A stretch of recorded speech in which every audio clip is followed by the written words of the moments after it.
Kudu here. Listen to Safari. Bits and bytes from the bush. Wilderness-wise with eco-training. Afternoon, everybody. I'm Bruce Lawson. I'm an instructor for eco-training in South Africa in the far northern Kruger National Park. And the topic we wanted to discuss this afternoon was talking about tracking and tracks of animals and trailing animals. So actually looking for them and finding them. But before we can actually talk about the animal tracks and the trailing of the animal, we have to know what we're looking at. Now, if you think of animal tracks on the ground, by the time you see those tracks, the animals have obviously gone. So you're looking at history. And if you read a newspaper, you're generally reading history because it's already happened, or somebody's going to predict what is going to happen in the future.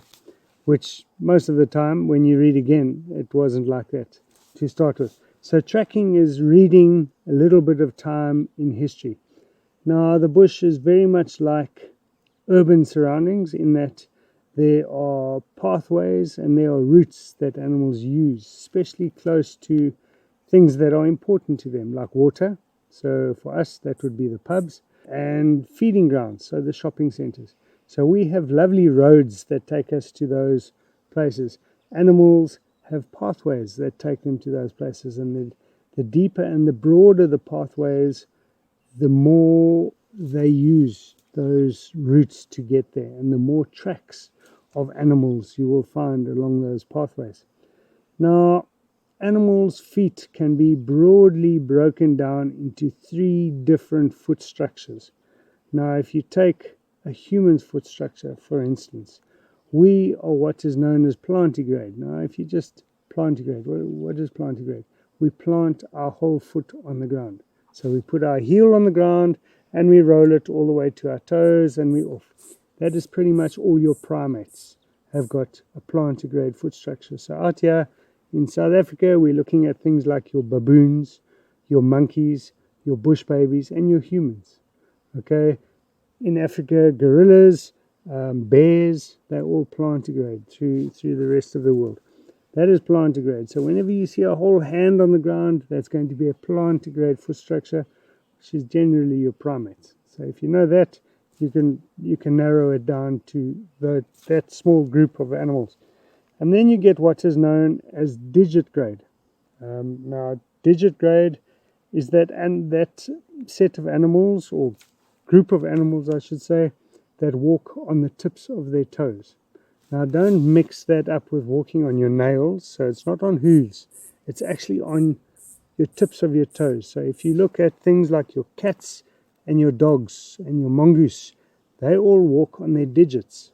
Okay, they're all walking on the tips of their toes, and they've got a pad in the middle, which is just a fatty, very sensitive pad in the middle, but it's got nothing to do with the actual ends of their fingers and their toes. They're walking on those. That is made for stealth. Okay, made to be very, very quiet. So those are the animals that are generally your hunters. Okay, your cats, your dogs, your mongoose, that sort of group of animals. Then you get your ungulates. Okay, so your ungulate animals are all the animals with hooves.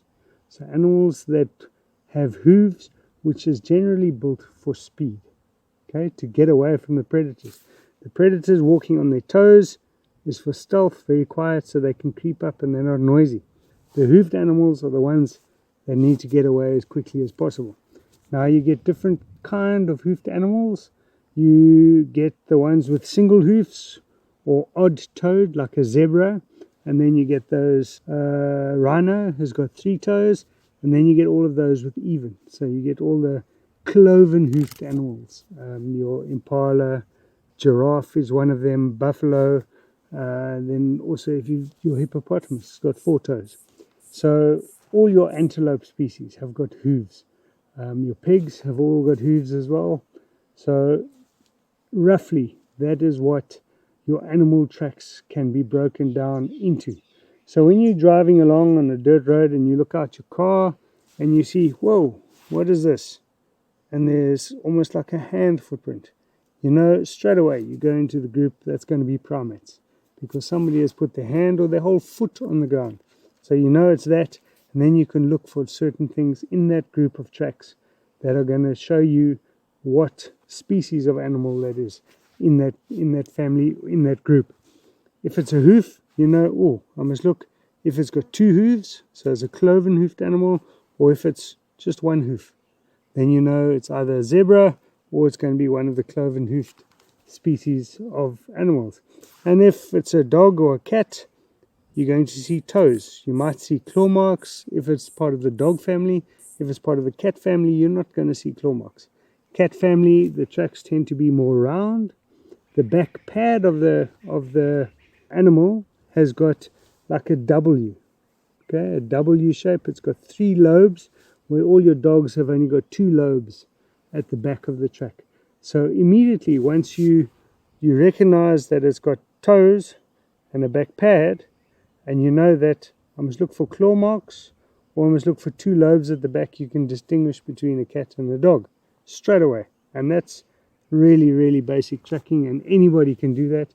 And if you get any book on tracks, it will show you all of that as well.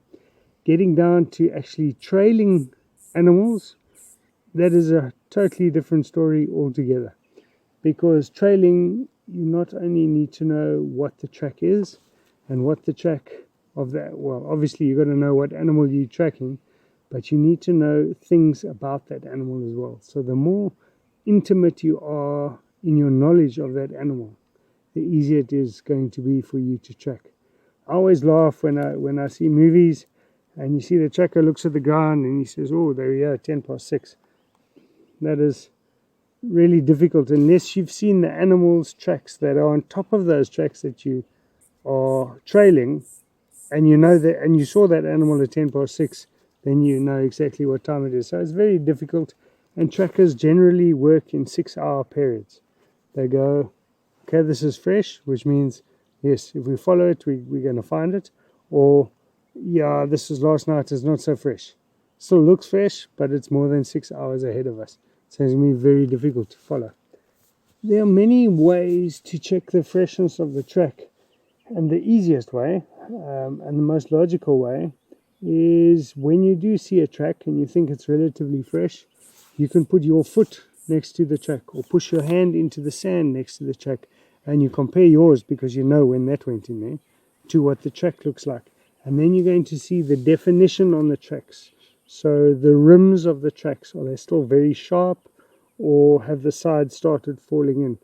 Can you see the venation? Because the bottom of the pads of animals' feet are like our fingerprints. They've got their own markings on the bottom. If you can see that, still see that, and it's crisp, that is very, very fresh. In the mornings, when there's a little bit of dew on the ground, or not even if there's any dew on the ground, there will be a different color because the temperature in the evening is cooler. So there's a thin little layer of moisture, well, not enough to even get your feet wet. However, if you push on the ground, you flatten that moisture, or you take that moisture away, and you can see the different color in the track compared to the ground on the outside, then you know. But hang on, the coldest part of the morning was half an hour before the sun rose. So that's, the animal came after that, because that's when this moisture would have formed. So then you have that. Also, if you know the nocturnal species, you can see, okay, here's an elephant track that I think is very fresh, but on top of it, there's a genet track. Genet being a little cat that is only nocturnal. It only comes out at night. Then you go, oh, okay, it's 9 o'clock in the morning now. That genet track is on top of that elephant track. So that means that track is at least 4 hours old. So there you can deduce that. Or you see a nocturnal track and there's no other track on top of it. And there are, or there have been impala in the area. Then you know that track hasn't been touched by these animals over here, so that animal has just walked through here. So it's not necessarily you look at the track and you see the time in the back pad, there's no clock there to tell you when it was, but you're using a whole lot of other information to get that track. So as a tracker and as a skillful tracker, you're never just looking at the one track. You're always compiling and you're always getting in as much evidence as you can from the surrounding area. To look at one track and be able to tell everything about that animal, very difficult. You've got to look at different tracks. You've got to bring in all the information that you can gather from around that area, A, to help you identify what the track is, but B, to give you a bit of a story of what is going on with that animal and to be able to tell you the time when that animal came through. That's why I said telling the exact time of when that animal was there, unless you've seen the animal there at that time, very, very difficult. That's generally how tracking works. You live in an urban environment. So the young people didn't want to be there. Whereas now, over the last 20 years, that whole perception has been able to change, and you're getting more and more and more of the local people going on these courses, either through eco training or one of the other training providers in South Africa and Africa, to learn that skill of tracking again.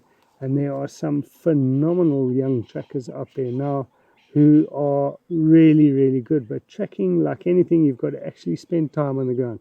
If you stop practicing, you can lose the skill. You won't ever lose the knowledge, but you can lose the skill. It's like riding a bicycle. You won't ever not know how to ride a bicycle once you've ridden it, but you aren't going to be able to do those double somersaults forever unless you practice them all the time. Same thing with tracking. The more you get out there and the more you practice, the better you get. Get out, get your knees dirty, get your hands dirty, look at those tracks, get the tracking books, and it opens up a whole new world for everybody out there. Being out in the bush, everybody makes the mistake of thinking that they're going to come to Africa, bang, we're going to see the big five, we're going to see big animals, we're going to do this, we're going to do that. And as a guide, it makes it very difficult and sometimes soul destroying when the only thing people want to see is the big five all the time. They're not prepared to even contemplate thinking about the smaller things. Tracks, for instance. Now, if you are a skillful tracker and a dedicated and skillful guide, you can create a picture, you can create a story from the tracks that you're seeing on the ground, that your guests are going to leave that experience more fulfilled than if they had just seen that animal. They're going to know more about the animal because you can tell them exactly what that animal is doing when it's walking, why it walked like this. It was looking left, so let's go to the left and have a look. And this leopard that was walking here looked over here because you can see 50 meters away, here's impala tracks, so they were impala here. So this leopard, while it was walking here, had a look at those impala and off it went. You can create that in such a way that people almost see those animals without the animals really being there. And that is the joy of getting out there and walking in the natural environment rather than doing the Jurassic Park, let's sit in the vehicle and drive through it and look at it from the inside.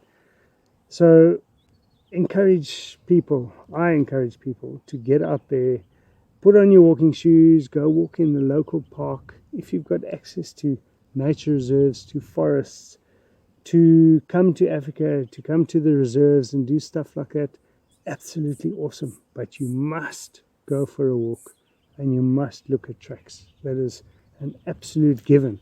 If you don't do that, you're missing out on half the experience. For more audio safaris, visit kuduhere.com.